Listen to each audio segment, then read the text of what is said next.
ആരാധക്രമ മത്സരത്തിൽ നമ്മൾ ദനഹാക്കാലത്താണ് കഴിയുന്നത്. ദനഹാം എന്ന വാക്കിൻ്റെ അർത്ഥം വെളിപാട്, ഉദയം തുടങ്ങിയവയാണ്. ഈ ദനഹാക്കാലത്തിൽ ഞായറാഴ്ചകളിൽ പ്രത്യേകിച്ചും നമ്മൾ കൂടുതലായിട്ട് ദൈവത്തെക്കുറിച്ചുള്ള വെളിപാടുകളാണ് കേൾക്കുന്നത്. പ്രത്യേകമായിട്ട് നമുക്കറിയാം, ദനഹായിൽ ഈശോയുടെ മമദിസ വേളയിലാണ് ദൈവം ഒരേ സമയം മൂന്നാളുകളാണെന്നുള്ള കാര്യം വെളിപ്പെടുന്നത്. തേടോറിൻ്റെ അനാഭറയിൽ നമ്മൾ കേൾക്കും, അവിഭാജ്യരും തുല്യരും മൂന്നാളുകളുമായി ഏറ്റുപറയപ്പെടുന്ന പരമപരിശുദ്ധി. ദൈവം പരമപരിശുദ്ധിയാണ്, തുല്യരാണ്, അവിഭാജ്യരാണ്. അങ്ങനെ ദനഹായിൽ മമദിസായിൽ, ഈശോയുടെ മമദിസായിൽ പിതാവിൻ്റെ സ്വരം നമ്മൾ കേൾക്കുകയാണ്. ഈശോയുടെ എളിമ നമ്മൾ കാണുകയാണ്. റുഹാദ് ഖുദ്സാം പ്രാവിൻ്റെ രൂപത്തിൽ എഴുന്നള്ളി വരുന്നു. ഈശോയുടെ മമദിസായിലൂടെയാണ് രക്ഷ നമുക്ക് അനുഭവിക്കുവാനായിട്ട് സാധിക്കുന്നത്. പ്രത്യേകിച്ചും രക്ഷയെക്കുറിച്ച് നമ്മൾ മനസ്സിലാക്കുന്നത് ഗോഡ്സ് യൂണിയൻ വിത്ത് മേൻ എന്നുള്ളതാണ്. ദൈവത്തിൻ്റെ മനുഷ്യരോടുള്ള ഐക്യമാണ്. അത് ഈശോയുടെ മമദിസായിലൂടെയാണ് നമുക്ക് ലഭിക്കുന്നത്. ഈശോയുടെ മമദിസായുടെ ഫലം അറിയാം. ഈശോ തന്നെ ശൂന്യവൽക്കരിക്കുന്നു.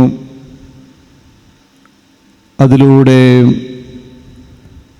ആ ദൈവീക മഹത്വം ഈശോയുടെ മമദിസായുടെ നമ്മൾ പങ്കുചേരുമ്പോൾ നമുക്ക് ലഭിക്കുകയാണ്. ദൈവം തന്നെ ശൂന്യവൽക്കരിക്കുന്നു. മഹത്വത്തിൻ്റെ വസ്ത്രമാണ് നമ്മളെല്ലാവരും ധരിക്കുന്നത്. മമദിസായിലൂടെ ഈശോയുടെ ശരീരത്തിൻ്റെ ഭാഗമായി തീരുന്നു. റുഹാദ് ഖുദ്സായുടെ ആലയമായി തീരുന്നു.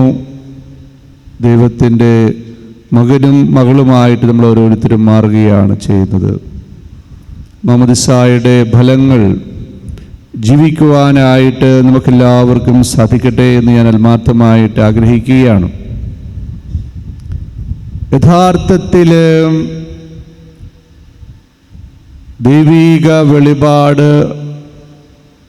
വിശുദ്ധ കുർബാന, മമദിസ, ഇതിനെല്ലാം ഒരു തീമേ ഉള്ളൂ ആത്യന്തികമായിട്ട്. അത് ഈശോയുടെ മരണവും ഉത്ഥാനവുമാണ്. നമ്മൾ വിശുദ്ധ കുർബാനയിൽ ആഘോഷിക്കുന്നത് ഈശോയുടെ മരണവും ഉത്ഥാനവുമാണ്. ഇതെന്തിനു വേണ്ടിയാണ് ആഘോഷിക്കുന്നത് എന്ന് സഭ വളരെ വ്യക്തമായിട്ട് പഠിപ്പിക്കുന്നുണ്ട്. മനുഷ്യരക്ഷയ്ക്ക് വേണ്ടിയിട്ടാണ് വിശുദ്ധ കുർബാന അർപ്പിക്കപ്പെടുന്നത്. ഒറ്റ ഇൻറ്റൻഷനെ ആത്യന്തികമായിട്ട് കുർബാനയ്ക്കുള്ളൂ എന്ന് സഭ പഠിപ്പിക്കുന്നുണ്ട്. അത് മനുഷ്യ രക്ഷയാണ്, മനുഷ്യവംശത്തിൻ്റെ രക്ഷയാണ്. മനുഷ്യവംശത്തിന് ദൈവവുമായിട്ടുള്ള കൂട്ടായ്മയുണ്ടാകുവാൻ വേണ്ടിയിട്ടാണ് വിശുദ്ധ കുർബാന അർപ്പിക്കപ്പെടുന്നത്. ഇന്നത്തെ നമ്മുടെ വായനകളെല്ലാം വലിയ വെളിപാടുകളാണ്. നമ്മൾ വായിച്ചു കേട്ട സുവിശേഷം നമുക്ക് വളരെയേറെ പരിചിതമായിട്ടുള്ള ഒരു സുവിശേഷ ഭാഗമാണ്. നമുക്കെല്ലാവർക്കും മനഃപ്പാഠം അറിയാവുന്ന ഭാഗമാണ് യോഹന്നാന്റെ സുവിശേഷം 2-ാമത്തെ അധ്യായം 1 മുതൽ 11 വരെയുള്ള തിരുവചനങ്ങൾ. ഈ കുറവിലങ്ങാട് നമ്മൾ ഈ മുത്തിയമ്മയുടെ നാമത്തിലുള്ള ഈ ദേവാലയത്തിൽ നമ്മളായിരിക്കുമ്പോൾ ഈ തിരുവചനങ്ങളെല്ലാം ഇവിടെയും യാഥാർത്ഥ്യമാകുന്നുണ്ട്. വളരെ പ്രത്യേകമായിട്ട് ഈശോയുടെ അമ്മ അവിടെ ഉണ്ടായിരുന്നു എന്നുള്ള കാര്യമാണ്. കാനായിൽ ഈശോയുടെ അമ്മ ഉണ്ടായിരുന്നു എന്നുള്ളതാണ് വളരെ പ്രധാനപ്പെട്ട ഒരു രഹസ്യം. അതുതന്നെ കുറവിലങ്ങാടും നമുക്ക് പറയാനായിട്ട് സാധിക്കും. ഈശോയുടെ അമ്മ ഇവിടെയുണ്ട്. അക്കാര്യം നമ്മളെല്ലാവരും എപ്പോഴും ഹൃദയത്തിൽ സൂക്ഷിക്കണം. നമ്മൾ മുത്തിയമ്മയുടെ നാമത്തിലുള്ള ഈ ദൈവഭവനത്തിലേക്ക് പ്രവേശിക്കുമ്പോൾ യഥാർത്ഥത്തിൽ അത് പരിശുദ്ധ അമ്മ തന്നെയാണ്. തിരുവചന പ്രകാരം നമ്മെ പഠിപ്പിക്കുന്നുണ്ട്, വിധി ദൈവഭവനത്തിലാണ് ആരംഭിക്കുന്നതെങ്കിൽ വചനമനുസരിക്കാത്തവരുടെ അവസ്ഥ എന്തായിരിക്കും എന്നുള്ളതാണ്. അപ്പോൾ ദൈവഭവനം എന്ന് പറയുമ്പോൾ അത് വചനം അനുസരിക്കുന്ന വ്യക്തിയാണ്. യഥാർത്ഥത്തിൽ വചനം തന്നെയാണ്. നമുക്കറിയാം, ഈശോ പറയുന്നുണ്ട്, ഈ ദേവാലയം നശിപ്പിക്കുക, 3-ാം ദിവസം ഞാനത് പുനരുദ്ധരിക്കും. തൻ്റെ ശരീരമാകുന്ന ആലയത്തെക്കുറിച്ചാണ് ഈശോ പറഞ്ഞത്. അപ്പോൾ ദൈവത്തിൻ്റെ ആലയമായിട്ട് ഒരു വ്യക്തി മാറുന്നത് ആ വ്യക്തി വചനം സ്വീകരിക്കുമ്പോഴാണ്. വചനത്തിനായിട്ട് ഒരു വ്യക്തി തന്നെ നൽകുമ്പോഴാണ്. വചനം യാഥാർത്ഥ്യമാകുവാനായിട്ട് ഒരു വ്യക്തി തന്നെ ശൂന്യവൽക്കരിക്കുമ്പോഴാണ്. വചനം ഹൃദയത്തിൽ വസിക്കുമ്പോഴാണ് ആ വ്യക്തി ദൈവാലയമായിട്ട് മാറുക. നമുക്കറിയാം, വചനം ദൈവമാണ്. ആ വചനത്തെ സ്വീകരിച്ച് ആ വചനം പൂർണ്ണതയിൽ യാഥാർത്ഥ്യമാകുവാനായിട്ടൊരു വ്യക്തി അനുവദിക്കുമ്പോഴാണ് ദേവാലയം ഉണ്ടാവുന്നത്. ഈശോയുടെ അമ്മ അവിടെ ഉണ്ടായിരുന്നു എന്ന് പറയുമ്പോൾ നമ്മൾ മനസ്സിലാക്കേണ്ടത് ദൈവാലയം അവിടെ ഉണ്ടായിരുന്നു എന്നാണ്. തിരുവചനം നമ്മെ പഠിപ്പിക്കുന്ന മറ്റൊരു വളരെ പ്രധാനപ്പെട്ട ഒരു കാര്യമാണ്. കർത്താവിൻ്റെ വചനം ഇപ്രകാരമാണ്, എൻ്റെ ഭവനം പ്രാർത്ഥനാലയമാകുന്നു എന്നുള്ളതാണ്. എൻ്റെ ഭവനം പ്രാർത്ഥനാലയമാകുന്നു. ദൈവത്തിൻ്റെ ഭവനം എന്ന് പറയുന്നത് പ്രാർത്ഥനയുടെ ഭവനമാണ്. യഥാർത്ഥത്തിൽ 2 യാഥാർത്ഥ്യങ്ങളും മതി, ദൈവവും പ്രാർത്ഥനയും. ആവിലായിലെ യോഹന്നാൻ, കുരിശിൻ്റെ യോഹന്നാനല്ല, ആവിലായിലെ യോഹന്നാൻ എന്ന വേദപാരംഗതരി പ്രകാരം പറയുന്നുണ്ട്, മറിയത്തെ ശിശുവിനോടുകൂടെ കാണുമ്പോൾ നമ്മളെല്ലാം കാണുന്നുവെന്നാണ്. മറിയത്തെ ശിശുവിനോടുകൂടെ കാണുമ്പോൾ നമ്മളെല്ലാം കാണുന്നു എന്ന്. മുത്തിയമ്മയെ കാണുമ്പോൾ എല്ലാം കാണുകയാണ്. അതിനപ്പുറത്തൊന്നും കാണാനായിട്ടില്ല എന്നുള്ള ഒരു തിരിച്ചറിവ് നമുക്കെല്ലാവർക്കും ഉണ്ടാവണം. ഈ കുറവിലങ്ങാട് പ്രത്യക്ഷപ്പെട്ട സ്വർഗാരോപിതയായിട്ടുള്ള ആ അമ്മയെ വചനമായ ദൈവപുത്രനായ ഈശോയോട് കൂടി കാണുമ്പോൾ എല്ലാം കാണുകയാണ്. അതാണ് സുവിശേഷം 5-ാമത്തെ അധ്യായം 8-ാമത്തെ വചനം ഇപ്രകാരമാണ്, ഹൃദയശുദ്ധിയുള്ളവർ ഭാഗ്യവാന്മാർ, അവർ ദൈവത്തെ കാണും. ഹൃദയശുദ്ധി എന്നതുകൊണ്ട് നമ്മൾ മനസ്സിലാക്കേണ്ടത് ദൈവമാതാവിനെ കാണാനായിട്ട്, ദൈവത്തെ കാണാനായിട്ടുള്ള ആഗ്രഹത്തിന് 1-ാം സ്ഥാനം നൽകുക എന്നുള്ളതാണ്. നമ്മൾ വിചാരിക്കുന്നത് നമ്മൾ കുറച്ച് കാര്യങ്ങളൊക്കെ ചെയ്യാതിരിക്കുമ്പോൾ നമ്മുടെ ഹൃദയം ശുദ്ധമാകുന്നു എന്നുള്ളതാണ്. എന്നാൽ അങ്ങനെയല്ല. ഹൃദയശുദ്ധിയുള്ളവർ ഭാഗ്യവാന്മാർ, അവർ ദൈവത്തെ കാണും. ദൈവത്തെ കാണുന്നത്, ദൈവത്തിൻ്റെ അമ്മയെ കാണുന്നത്. എനിക്കൊന്നാം സ്ഥാനം ആകണം. ശ്രേഷ്യൻ വൈദികനാണ് നമ്മുടെ കൂടെ ഇവിടെ ഉള്ളത്. ഡൊമിനിക് സാവിയോ പറയുന്നുണ്ട്, എനിക്ക് പരിശുദ്ധ അമ്മയുടെ സൗന്ദര്യം കാണുവാനായിട്ട്, മറ്റൊരു സൗന്ദര്യവും ഈ ലോകത്തിൽ കാണാനായിട്ട് ഞാൻ ആഗ്രഹിക്കുന്നില്ല എന്ന്. മറ്റൊന്നും കാണാനായിട്ട് ഞാൻ ആഗ്രഹിക്കുന്നില്ല. ഹൃദയ ശുദ്ധി ഡൊമിനിക് സാവിയെ കൊണ്ടാവും. വളരെ കുറച്ച് കാലം കൊണ്ട് തന്നെ ആ ഒരു പരമപരിശുദ്ധിയിലേക്ക്, ദൈവത്തിൻ്റെ പരിശുദ്ധിയിലേക്ക്, പരിപൂർണതയിലേക്ക് ഡൊമിനിക് സാവിയ വരികയാണ്. ഹൃദയ ശുദ്ധി ഉള്ളവർ ദൈവത്തെ കാണും.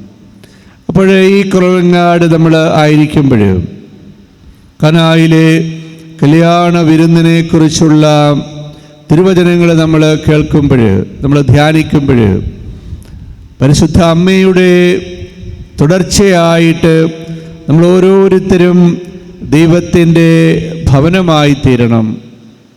ഞാൻ ഓർക്കുകയായിരുന്നു, പരിശുദ്ധ അമ്മ കേട്ടത് സമാധാനം നിന്നോട് കൂടെ എന്നാണ്. ഷ്ലാംലേക്ക് മിറിയാം, സമാധാനം നിന്നോട് കൂടെ എന്നാണ്. സമാധാനം നമുക്കറിയാം, പൗലോസ് നമ്മെ പഠിപ്പിക്കുന്നുണ്ട്, മിശിഹായാണ്. മിശിഹായാണ് സമാധാനം. മിശിഹ എന്ന വാക്ക് നമ്മൾ കേൾക്കുമ്പോൾ സഭാപിതാക്കന്മാർ പറയും, 3 കാര്യങ്ങൾ നമ്മുടെ മനസ്സിലുണ്ടാവണം. അഭിഷേകം ചെയ്യുന്നവൻ, അഭിഷിക്തൻ, അഭിഷേകം. മിശിഹ എന്ന വാക്ക് കേൾക്കുമ്പോൾ, സമാധാനം എന്ന് നമ്മൾ കേൾക്കുമ്പോൾ 3 കാര്യങ്ങൾ എപ്പോഴും നമ്മുടെ മനസ്സിൽ സൂക്ഷിക്കാനായിട്ട് സാധിക്കും. പലപ്പോഴും നമുക്ക് വിശുദ്ധ കുർബാനയൊക്കെ ഒരു അനുഭവമാകാത്തതിൻ്റെ കാരണം, ഈ വാക്കുകളൊക്കെ നമ്മൾ കേൾക്കുന്നുണ്ട്, അടയാളങ്ങളൊക്കെ നമ്മൾ കാണുന്നുണ്ട്, പക്ഷേ ഈ വാക്കുകളുടെ ഉള്ളിലുള്ള യാഥാർത്ഥ്യം, അടയാളങ്ങളിലുള്ള യാഥാർത്ഥ്യം മനസ്സിൽ സൂക്ഷിക്കാനായിട്ട് നമുക്ക് സാധിക്കാത്തത് കൊണ്ടാണ്. വിശുദ്ധ ലിഖിതങ്ങളോ ദൈവത്തിൻ്റെ ശക്തിയോ അറിയാത്തത് കൊണ്ടാണ് നമുക്ക് ഈശോയുടെ മരണവും ഉത്ഥാനവും നമ്മൾ ആഘോഷിക്കുമ്പോൾ അതൊരു അനുഭവമായിട്ട് നമുക്ക് മാറാത്തത്. അപ്പോൾ സമാധാനം നിന്നോട് കൂടെ എന്ന് പരിശുദ്ധ അമ്മ കേൾക്കുമ്പോൾ അമ്മയുടെ മനോഭാവം എന്തായിരുന്നു? ഇതാ കർത്താവിൻ്റെ ദാസി, നിന്റെ വാക്ക് എന്താണ്? അത് വചനമാണ്, അത് ദൈവമാണ്. നിന്റെ വാക്ക് യാഥാർത്ഥ്യമാകട്ടെ എന്ന് മറിയം പറയുകയാണ്. അതിലൂടെയാണ് മറിയം ദൈവമാതാവാകുന്നതും അതുപോലെ തന്നെ ദൈവത്തിൻ്റെ ആലയമാകുന്നതും. അതുപോലെ തന്നെ ആത്യന്തികമായിട്ട് ലിയോ 13 പാപ്പ പറയുന്നൊരു കാര്യമുണ്ട്, virgin Mary is on the high summit of power and glory of heaven.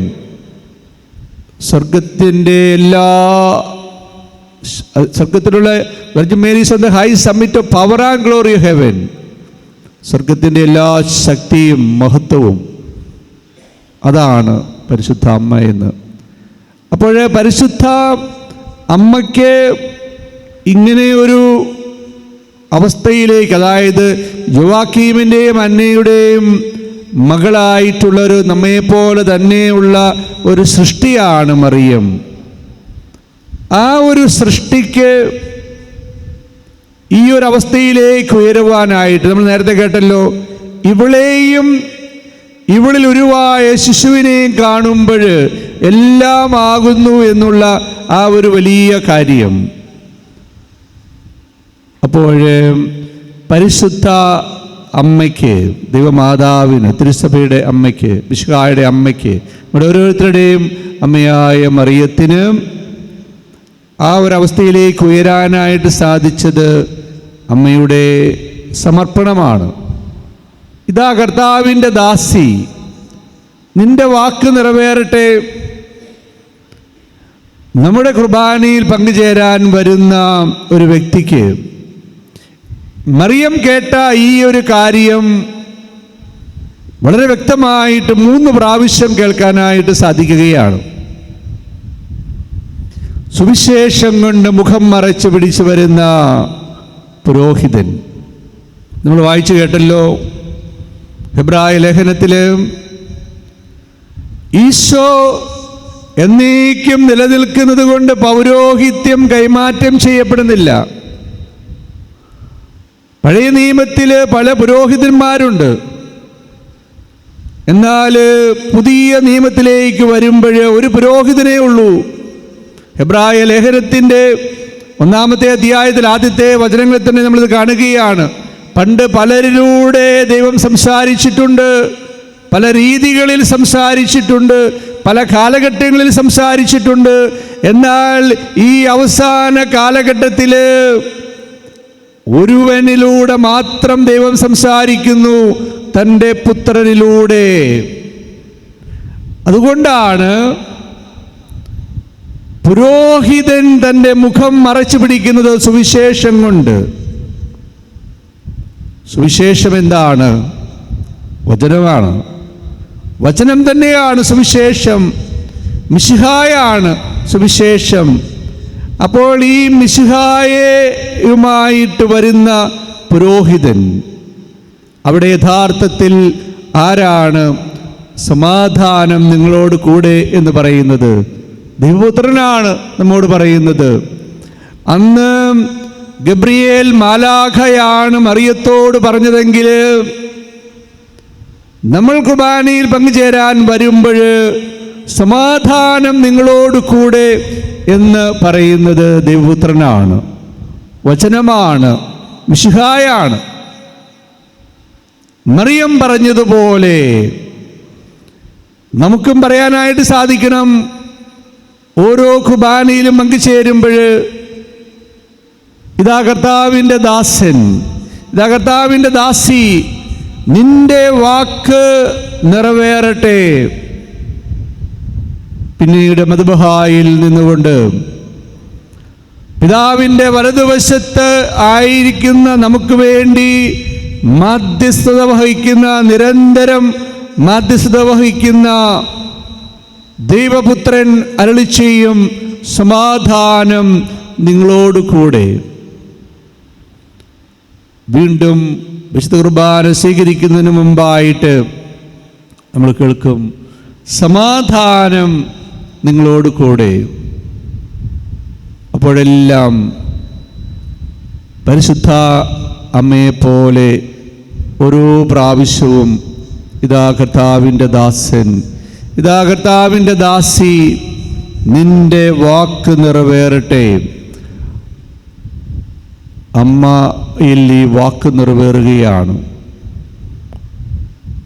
സഭയുടെ ഒരു കാഴ്ചപ്പാട് മറിയത്തോട് ചേർന്ന് വചനം കേൾക്കണം. ഞാൻ നേരത്തെ പറഞ്ഞല്ലോ, മറിയം അവിടെയുണ്ട്, ഈശോയുടെ അമ്മ അവിടെയുണ്ട്, ഈശോയുടെ അമ്മ ഇവിടെയുണ്ട്. അമ്മയോട് ചേർന്ന് വചനത്തിന് ആമേൻ പറയാനായിട്ട് നമുക്ക് സാധിക്കണം. അമ്മയോട് ചേർന്ന് വചന ശുശ്രൂഷ നടത്താനായിട്ട് സാധിക്കണം. അങ്ങനെ സംഭവിക്കുമ്പോൾ സഭയുടെ പ്രാർത്ഥനയിൽ നമ്മൾ കാണുകയാണ്, അവളോടൊപ്പം നിത്യാനന്ദം പ്രാപിക്കാനായിട്ട് മറിയത്തോട് ചേർന്ന് വചനം കേൾക്കുമ്പോൾ, വചന ശുശ്രൂഷ നിർവഹിക്കുമ്പോൾ അവളോടൊപ്പം നിത്യാനന്ദം പ്രാപിക്കുവാനായിട്ട്. സ്വർലോകരാജ്ഞി എന്നുള്ള പ്രാർത്ഥനയിൽ നമ്മൾ കേൾക്കും, അവൾ വഴി നിത്യാനന്ദം പ്രാപിക്കുവാനായിട്ട്. അവൾ വഴിയാണ് നിത്യാനന്ദം. ഈ ആനന്ദം ഒരു വ്യക്തിയാണ്. ബ്രിട്ടീഷ് 16-ാമൻ പാപ്പ പറയുന്നുണ്ട്, നിങ്ങൾ അന്വേഷിക്കുന്ന സന്തോഷത്തിനൊരു പേരുണ്ട്, ഒരു മുഖമുണ്ട്. അത് മുത്തിയമ്മയുടെ കയ്യിലിരിക്കുന്നവനാണ്, നസ്രായനായ ഈശോയാണ്. അവനെ പ്രാപിക്കുവാനായിട്ട്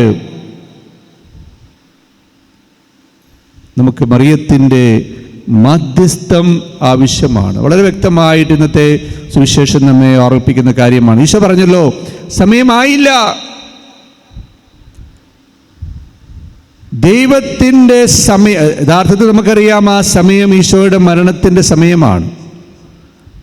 ഈശോയുടെ മരണത്തിൻ്റെ സമയമാകാഞ്ഞിട്ടും മരണത്തിൻ്റെ ഫലം മുൻകൂട്ടി അനുഭവിക്കുവാനായിട്ട് കാനായിൽ സാധിക്കുകയാണ്. യഥാർത്ഥത്തിൽ ആ ഫലം റുഹാദ് കുശയാണ്, പുതുവീഞ്ഞാണ്.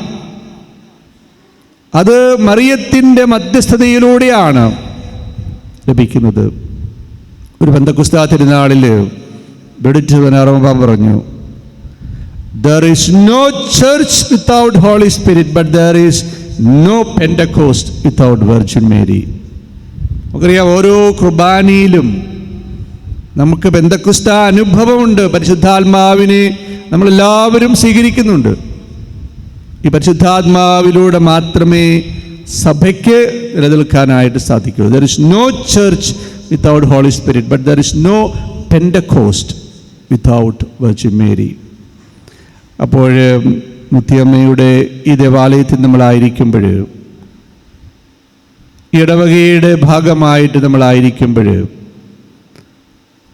പരിശുദ്ധ അമ്മയെ നമ്മൾ സ്വന്തമായി സ്വീകരിക്കണം. വെറുതെ ഇങ്ങനെ ഒരു രൂപം, മുത്തിയമ്മയുടെ രൂപം ഒരു ഭിത്തിയിൽ ഇങ്ങനെ വെച്ചിട്ട് നമ്മളിങ്ങനെ ആയിരിക്കുന്നൊരു കാര്യമല്ല ദൈവം ആഗ്രഹിക്കുന്നത്. മറിയത്തെ സ്വീകരിക്കണം. യൗസേപ്പിനോട് ആവശ്യപ്പെട്ടു. നമുക്കറിയാമല്ലോ, തിരുസഭയിൽ പേരുകൾ പറയുമ്പോൾ ഈശോ, മറിയം, യൗസേപ്പ് എന്നുള്ള ഒരു ഹയറാർക്കിയാണ്. അപ്പോഴവിടെ യൗസേപ്പിനോട് ആവശ്യപ്പെടുന്നത് എന്താണ്? മറിയത്തെ സ്വീകരിക്കണം, ഭാര്യയായി സ്വീകരിക്കണം. യൗസേപ്പ് സ്വീകരിക്കുകയാണ് മറിയത്തെ സ്വന്തമായി സ്വീകരിക്കുകയാണ്, തൻ്റെ ഭാഗമായിട്ട് സ്വീകരിക്കുകയാണ്. പിന്നീട് ഈശോ സ്ലീവായിൽ മരിക്കുന്നതിന് മുമ്പായിട്ട് ആവശ്യപ്പെടുന്നത് എന്താണ്? തൻ്റെ അമ്മയെ സ്വീകരിക്കുവാനാണ്. അതിങ്ങനെ ഭിത്തിയേൽ വെക്കാൻ വേണ്ടിയിട്ടല്ല, സ്വന്തമായിട്ട് സ്വീകരിക്കണം. നമ്മുടെ ശരീരത്തിൻ്റെയും മനസ്സിൻ്റെയും ഹൃദയത്തിൻ്റെയും ആത്മാവിൻ്റെയും ഭാഗമായിട്ട് മറിയം മാറണം. ഇതാ നിൻ്റെ അമ്മ എന്ന് പറയുന്നത് യോഹന്നാനോടാണ്, തിരുസഭയോടാണ്, നമ്മൾ ഓരോരുത്തരോടുമാണ്. ഓരോ കുർബാനയിലും നമ്മോട് പറയുന്ന കാര്യമാണ്, ഇതാ നിൻ്റെ അമ്മ. യോഹന്നാൻ സ്വഭവനത്തിൽ സ്വീകരിച്ചു എന്ന് നമ്മൾ മലയാളത്തിൽ വായിക്കുന്നുണ്ടെങ്കിൽ യഥാർത്ഥത്തിൽ സുവിശേഷം എഴുതപ്പെട്ടത് ഗ്രീക്ക് ഭാഷയിലാണ്. അവിടെ നമ്മൾ മനസ്സിലാക്കുന്നത് John takes Mary into himself എന്നാണ്. യോഹന്നാൻ, തിരുസഭ മറിയത്തെ തൻ്റെ ഭാഗമായിട്ട് സ്വീകരിക്കുകയാണ്. നമ്മുടെ ഓരോരുത്തരുടെയും ഭാഗമായിട്ട് മറിയം മാറണം. അങ്ങനെയാണ് നമ്മൾ മറിയത്തോട് ചേർന്ന് ദേവാലയമാകുന്നത്. മറിയത്തോട് ചേർന്ന് നിത്യാനന്ദം അനുഭവിക്കുവാനായിട്ട് നമുക്ക് സാധിക്കുന്നു. നമ്മുടെ കുർബാനയിൽ മനോഹരമായിട്ടുള്ള ഒരു പ്രാർത്ഥനയുണ്ട്. മിശിഹായുടെ ശരീരരക്തങ്ങളോട് ഐക്യപ്പെടുന്ന ഞങ്ങൾ അവിടുത്തെ മഹത്വപൂർണമായ പ്രത്യാഗമനത്തിൽ സകല വിശുദ്ധരോടും കൂടെ പ്രശോഭിക്കുമാറാകട്ടെ എന്ന്. മിശിഹായുടെ ശരീരരക്തങ്ങളോട് ഐക്യപ്പെടുന്ന ഞങ്ങൾ ഐക്യപ്പെടണമെങ്കിൽ മറിയത്തിൻ്റെ മനോഭാവം നമുക്കെല്ലാവർക്കും ഉണ്ടാവണം. അല്ലാതെ വെറുതെ നമ്മൾ ദേവാലയത്തിൽ വന്നിങ്ങനെ എന്തോ കണ്ടിട്ട് പോയി കഴിഞ്ഞാൽ മിശിഹായുടെ ശരീരരക്തങ്ങളോട് ഐക്യപ്പെടാൻ സാധിക്കില്ല. മിശിഹായുടെ ശരീരരക്തങ്ങളോട് ഐക്യപ്പെടുന്ന ഞങ്ങൾ അവിടുത്തെ മഹത്വപൂർണമായ പ്രത്യാഗമനത്തിൽ സകല വിശുദ്ധരോടും കൂടെ പ്രശോഭിക്കുമാറാകട്ടെ എന്ന് നമുക്ക് ഇന്നത്തെ തിരുവചനങ്ങളുടെ വെളിച്ചത്തിൽ, ഈ ദനഹാകാലത്തിൻ്റെ ചൈതന്യത്തിൽ, ഈ മുത്തിയമ്മയുടെ ദേവാലയത്തിൽ നമുക്ക് ഈ കാര്യങ്ങളെല്ലാം, നമ്മൾ കേട്ട കാര്യങ്ങളെല്ലാം യാഥാർത്ഥ്യമാകുവാൻ വേണ്ടി ആഗ്രഹിക്കാം, പ്രാർത്ഥിക്കാം.